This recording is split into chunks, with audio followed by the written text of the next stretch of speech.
So someone challenges you and puts you on the spot. And instead of standing up for yourself, you freeze and you let that person walk all over you. Well, in this video, I want to talk about this inability to be assertive, because until you find your natural assertiveness, you won't be able to express yourself. You won't be able to speak up for yourself, and you won't be able to find that inner confidence, which is going to allow you to build that life you deserve. All right, so let's talk about that today. Let's get into it.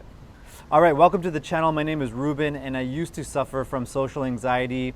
I was able to overcome it a few years ago, and now I help other men overcome it as well. All right, so lack of assertiveness is a very near and dear topic for me. I had a very hyperactive freeze response my whole life. I could never stand up for myself.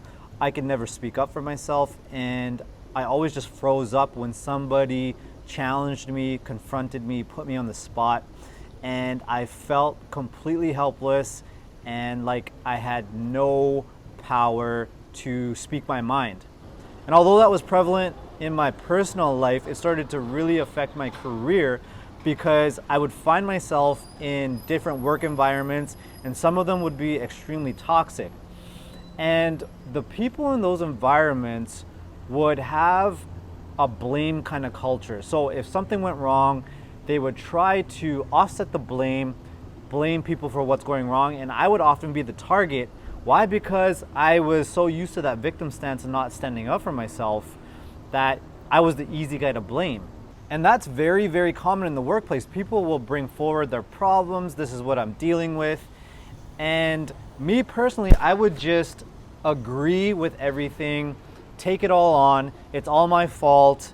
And I would not stand up for myself. I wouldn't have any boundaries. I would not assert myself. And so what ended up happening is I started being perceived as the cause of the issue, simply because I didn't have the ability to be assertive. I didn't have the ability to challenge back, stand my ground, and therefore create fairness by having all opinions heard, including my own. I didn't give my opinion, so there was only one opinion, which is the other side. So that was the opinion that was listened to, because I had this kind of martyr complex. It's all my fault. I'm going to do everything it takes to fix your problems, because your problems are the only ones that matter. And so the workplace started to become a very toxic environment for me, not because it had to be, but because I didn't have the tools, I didn't have the assertiveness, the boundaries, the power to stand up for myself. So it became an extremely stressful situation every single day. Day to day was extremely stressful and riddled with high anxiety. And so I wrote an ebook that talks about my story with this lack of assertiveness and how it tied into my social anxiety. And it goes into everything that I had to try, all the trial and error, and then what I finally stumbled on to overcome social anxiety and find my natural assertiveness, and what you need to unlock for yourself in order to find that natural assertiveness, overcome that social anxiety for good, so you can be in your natural assertiveness all day, every day. And so I'll link it below the video, and you can download that for free and have a read through that. So this lack of assertiveness, this inability to stand up for yourself, hold your boundaries, why does this happen? This is a nervous system issue.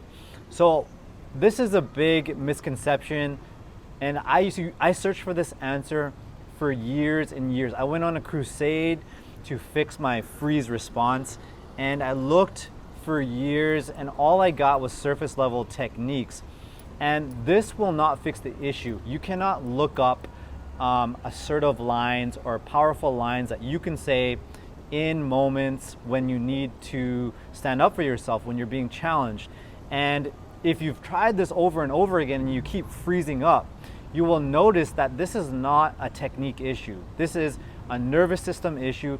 This is an issue of you completely freezing up and your nervous system completely locking up your body, so you can't respond in the moment and you can't challenge back. And what's important to notice here is in those moments when you get challenged, you get put on the spot and you completely freeze up, what's happened is you've gone into fight or flight. Your survival mechanism has gone off and your body has 4 options: fight, flight, freeze, fawn. Now, if you have social anxiety, the main mechanism, the fight or flight system that you're going to rely on is freeze. You're going to freeze up.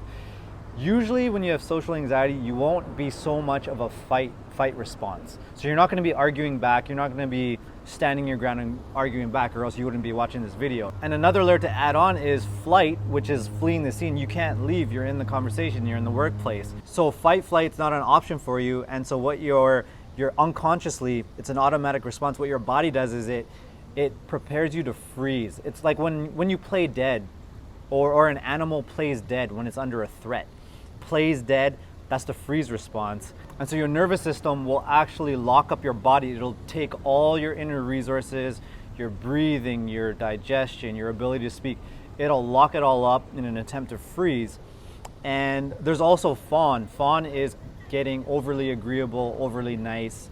That could be an issue as well, but for the most part today we're going to talk about the freeze response. So the key here, guys, is to understand the mechanics of that fight or flight response. Understand that this is not a cognitive process.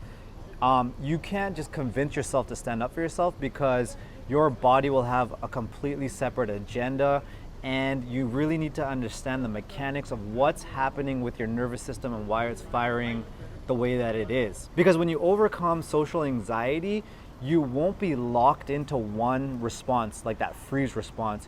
You won't be completely hijacked by that freeze response. What you'll do is you'll actually cycle quite evenly through the 4 responses: fight, flight, freeze, fawn. Sometimes you need to fight back. Sometimes you do need to freeze. Sometimes you do need to get out of there. But there won't be one of those responses that completely locks your body up and renders you completely unable to stand up for yourself. So if this message resonates with you, what you can do is join my private Facebook group. I'll link it below the video. It is a space dedicated for men to find that natural assertiveness that's tied in with that social anxiety. It's a space for them to share deeply. It's a safe space where there's no judgment, there's no surface level advice, there's no competition. It's for them to share their experiences with each other and overcome their social anxiety once and for all. So again, it's linked below the video, and you're more than welcome to join. And if you need a little bit more help with that fight or flight response, or that survival mechanism that we talked about that's preventing you from being naturally assertive like you're supposed to be, what I did is I made some free training. I'm going to link that below the video as well, and it's going to teach you really what's underneath that fight or flight response and really what's triggering that off, because we don't want that intense fight or flight response firing off, hijacking your brain, and you just being locked into that freeze response. We want to be able to cycle through all different types of responses and be able to adapt in the moment, in that situation. So be sure to check out the free training below the video, because it's going to teach you exactly how to do that and how to cycle through and be able to respond in the moment. All right, so I hope that helps. Thanks for watching, and I will talk to you later.